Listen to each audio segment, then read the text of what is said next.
സഹായം നൽകാനെന്ന വ്യാജേനെ ഒരു സ്ഥലത്തേക്ക് 90 ദിവസത്തോളമായി പട്ടിണി കിടക്കുന്ന മനുഷ്യരെ വിളിച്ചു കൊണ്ടുപോവുക. ശേഷം അവർക്ക് നേരെ ആ പ്രദേശങ്ങളിലോ പരിസരങ്ങളിലോ നിലയുറപ്പിച്ച അധിനിവേശ സേന വെടിയുതിർക്കുക.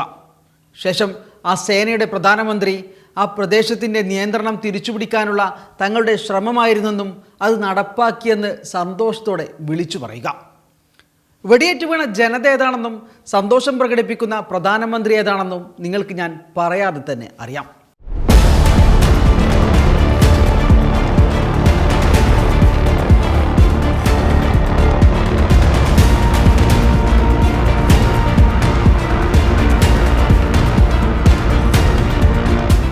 ഫലസ്തീനിലെ മനുഷ്യർ വെടിയേറ്റ് വീഴുമ്പോൾ ചിരിക്കുന്ന പ്രധാനമന്ത്രിയുടെ പേര് ബെഞ്ചമിൻ നെതന്യാഹു എന്നാണ്. 11 ആഴ്ചത്തെ ഉപരോധത്തിന് ശേഷം പരിമിതമായ അളവിൽ ഗസയിലെ മനുഷ്യർക്ക് സഹായം എത്തിച്ചു നൽകുന്നതിനിടെയാണ് ജനക്കൂട്ടത്തിന് നേരെ ഇസ്രായേൽ സൈന്യത്തിൻ്റെ വെടിവെപ്പുണ്ടായത്. കുറഞ്ഞത് 3 പലസ്തീനികൾ കൊല്ലപ്പെട്ടു, 46 പേർക്ക് പരുക്കേറ്റു, 7 പേരെ കാണാതാവുകയും ചെയ്തതായി ഗസയിലെ അധികൃതർ അറിയിക്കുന്നു. ഇസ്രായേലിൻ്റെയും അമേരിക്കയുടെയും പിന്തുണയുള്ള ഒരു വിവാദ സംഘടന സ്ഥാപിച്ച സഹായ വിതരണ കേന്ദ്രത്തിലേക്ക് എത്തിയ ജനക്കൂട്ടത്തിന് നേരെയാണ് ഇസ്രായേൽ സൈന്യം വെടിയുതിർത്തത്. ചൊവ്വാഴ്ച തെക്കൻ നഗരമായ റഫേലാണ് ഹൃദയഭേദകമായ ഈ സംഭവം അരങ്ങേറിയത്. സഹായങ്ങൾ വിതരണം നടത്തിയിരുന്ന സംഘടനയായ ഗസ ഹ്യൂമാനിറ്റേറിയൻ ഫൗണ്ടേഷൻ അഥവാ GHF ഈ സംഭവം നിഷേധിച്ചിട്ടുണ്ട്. എന്നാൽ വിതരണ സ്ഥലത്തിന് പുറത്തുള്ള പ്രദേശത്ത് തങ്ങളുടെ സൈന്യം വെടിയുതിർത്തതായും നിയന്ത്രണം പുനഃസ്ഥാപിച്ചതായും ഇസ്രായേൽ സൈന്യം പറയുന്നു. ഈ സംഭവം ഐക്യരാഷ്ട്രസഭയിൽ നിന്നും ഗസയിൽ സഹായങ്ങൾ നടത്തുന്ന ഗ്രൂപ്പുകളിൽ നിന്നും വിമർശനത്തിന് കാരണമായെങ്കിലും ഇസ്രായേലും US-ഉം GHF-നെ പ്രതിരോധിക്കുന്നത് തുടരുകയാണ്. GHF സ്ഥാപിച്ച സഹായ കേന്ദ്രങ്ങളിൽ നിന്നുള്ള ചിത്രങ്ങളും വീഡിയോകളും ഹൃദയഭേദകമാണ് എന്നാണ് UN secretary general Antonio Guterres പറയുന്നത്.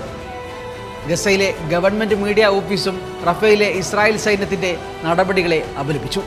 സഹായം നൽകാനെന്ന വ്യാജേനെ ഈ സ്ഥലങ്ങളിലേക്ക് ആകർഷിച്ചു കൊണ്ടുപോയ പട്ടിണി കിടക്കുന്ന സാധാരണക്കാർക്ക് നേരെ ആ പ്രദേശങ്ങളിലോ പരിസരങ്ങളിലോ നിലയുറപ്പിച്ച അധിനിവേശ സേന വെടിയുതിർക്കുകയായിരുന്നെന്ന് ഗസ മീഡിയ ഓഫീസ് ഒരു പ്രസ്താവനയിൽ പറയുന്നു. ഇന്ന് റഫേൽ നടന്നത് മനഃപൂർവ്വമായ കൂട്ടക്കൊലയും പൂർണ്ണമായ യുദ്ധക്കുറ്റവുമാണ്. 90 ദിവസത്തിലധികം ഉപരോധത്തെ തുടർന്ന് പട്ടിണി കിടന്ന് ദുർബലരായ സാധാരണക്കാർക്കെതിരെയാണ് ഇത് ചെയ്തതെന്നും അവർ കൂട്ടിച്ചേർത്തു. ഇസ്രായേൽ അധിനിവേശം മനഃപൂർവ്വം സൃഷ്ടിച്ച മാനുഷിക ദുരന്തം കൈകാര്യം ചെയ്യുന്നതിൽ പൂർണ്ണമായും പരാജയപ്പെട്ടതിന് ഈ സംഭവം നിഷേധിക്കാനാവാത്ത തെളിവാണെന്നും ഗസയിലെ ഗവൺമെൻറ് മീഡിയ ഓഫീസ് പറയുന്നു. അതേസമയം സംഭവം നടന്നതായി ഇസ്രായേൽ പ്രധാനമന്ത്രി ബെഞ്ചമിൻ നെതന്യാഹു തന്നെ അംഗീകരിക്കുന്നുണ്ട്. ഫലസ്തീൻ കുടുംബങ്ങൾക്ക് ഭക്ഷണം വിതരണം ചെയ്യുന്ന വിതരണ കേന്ദ്രങ്ങളുടെ നിയന്ത്രണം ഞങ്ങൾക്ക് നഷ്ടപ്പെട്ടു.